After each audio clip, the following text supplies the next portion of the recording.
It's impossible to know at the moment the merits of McCabe's dismissal because we don't have access to the underlying information. Jeff Sessions' statement lays out what the official Justice Department line is. The Justice Department's Office of Inspector General, which is conducting an investigation into the FBI's handling of the Clinton email investigation, discovered activity by McCabe that they wanted to investigate. Specifically, that McCabe had arranged a briefing to reporters in the fall of 2016 about the FBI's activities regarding the investigation. When they asked McCabe about those activities, he had responded with what the FBI calls lack of candor.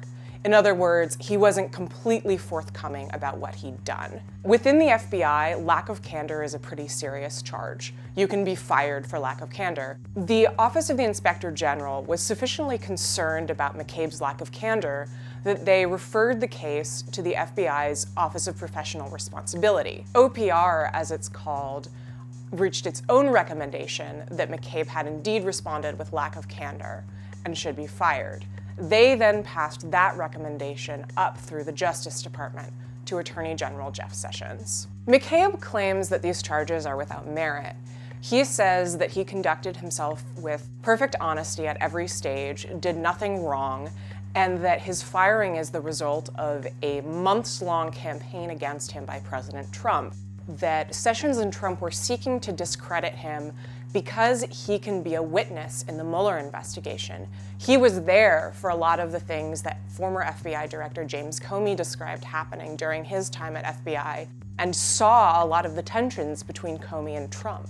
So if Mueller is looking for witnesses into an investigation into obstruction of justice, McCabe might be one of the first people he'd go to.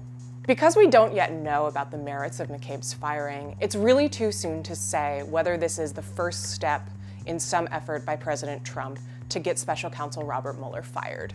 That said, even if he were to fire Mueller, he wouldn't be out of the woods. The situation would quickly become very complicated. The investigation now being conducted by Mueller could continue on without him, and there would doubtless be lots and lots of legal and political challenges raised if Trump made that effort. Ultimately, the real question would be whether that would lead to his impeachment. Trump, in his own words, has effectively made it impossible to view McCabe's firing as anything less than partisan. He's crowed about it as a victory for his side, proving that the FBI is corrupt and in the tank against him.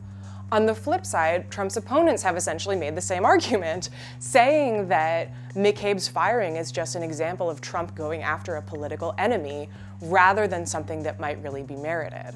What's being lost here is that the entities that recommended McCabe's dismissal are agencies that are nonpartisan and that have traditionally had a lot of integrity and clout within the Department of Justice and the FBI.